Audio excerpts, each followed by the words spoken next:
আসসালামু আলাইকুম। আমার নাম নাইম ইসলাম সম্পদ। আমার গ্রাম সুজাইদপুর, থানা সোনাতলা। আমি এগ্রনের স্মার্ট লিডার। আমার ক্লাবের নাম ছক্কা সুপার। এই ক্লাবের সদস্য 30 জন।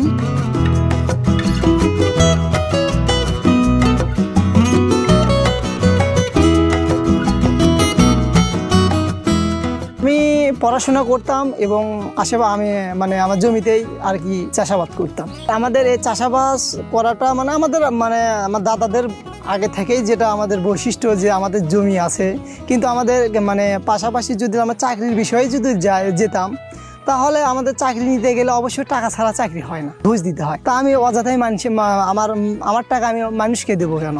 আমার এই টাকাটা আমার জমিতে, আমার প্রজেক্টে আমি ব্যবহার করে সরকারি চাকরি যেরকম টাকা ইনকাম করে, আমি আমার জমি থেকে আমি সেটা ইনকাম করব। এটা হচ্ছে ছক্কা করলার প্রজেক্ট। এটা বয়স হচ্ছে 55 থেকে 60 দিনের মতো এটা বয়স হচ্ছে। তো এখানে 16% জমিতে এই প্রজেক্টটা শুরু করা হয়েছে। সদস্যের ভিতরে আমি একজন, আমার ভাইকে আমি এই পরামর্শ দেই। আমি করলা লাগাইছিলাম, তো আমারটা দেখে সে যে ভাই আমি এই করলাই লাগাবো, তো আমি সেই জন্য আমার ওই ভাইকে আমি চারা নিয়ে এসে আমি লাগিয়ে দিছি। আমাদের এখানে ফসল শশা চাষ, করলার চাষ এটাই বেশি হয়। এখানে চাষবাস করতো, আগেকার যে যুগ যেমন ছিল ওই রকম করে চাষবাস করতো। তখন লাভের হারটাই কম, খরচ ছিল বেশি, কিন্তু লাভবান হতো না। এই ধরনের সাথে যখন মালচিং এর ব্যাপার নিয়ে আমরা পরামর্শ যখন আমরা পেলাম, তখন এটার বিষয়ে আমরা নিজে প্রমাণ করে দেখলাম।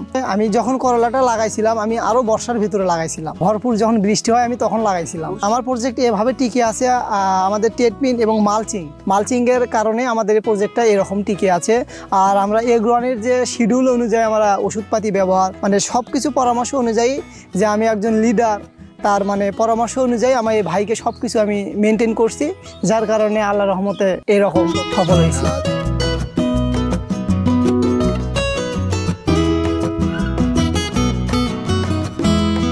দামের ব্যাপারে এই করলাটা আমি যদি কাঁচামালটা আমরা মহাস্থানী কেনা বেচা করি, ওখানে নিয়ে গেলে তোর সবারই একটা চাহিদা থাকে যে এই করলাটা মাশাআল্লাহ ভালো, এই করলা দিয়ে চেহারা অন্য ধারান, দেখতেও সুন্দর, সবাই আগ্রহ হয়। এই গাছটা যদি আমরা নর্মালি বৃষ্টির বাদলেও যদি আমরা গাড়ি, এই গাছটার টিকে থাকার ক্ষমতা সবচেয়ে বেশি। আমি বৃষ্টির ভিতরে লাগাইছিলাম, আমি এটার প্রমাণ আমি নিজেই পাইছি।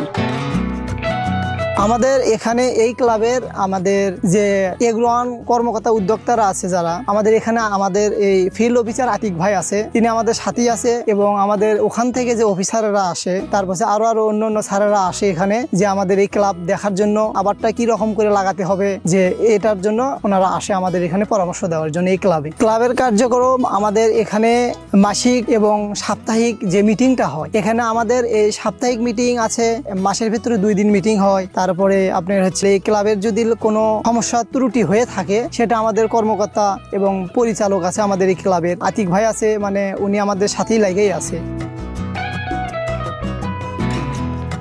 এখন বর্তমানে পরবর্তীতে আমি যেটা এই করলার পরে আমি 80% জমিতে আমি সাবিরা গোল্ড শশা লাগাবো। এটা শীতকালীন শশা করার উদ্দেশ্য, অনেকেই বলে যে শীতে ফসল হয় না, শীতের আপনার শশা চাষ যে কোনো চাষি হোক, শীতের জন্য এটা হয় না, কিন্তু আমি এটা সামনে আমি বাস্তবায়ন করে আমি দেখাতে চাই। সেই জন্য আমি 80% জমি থেকে আমি এটা শুরু করব।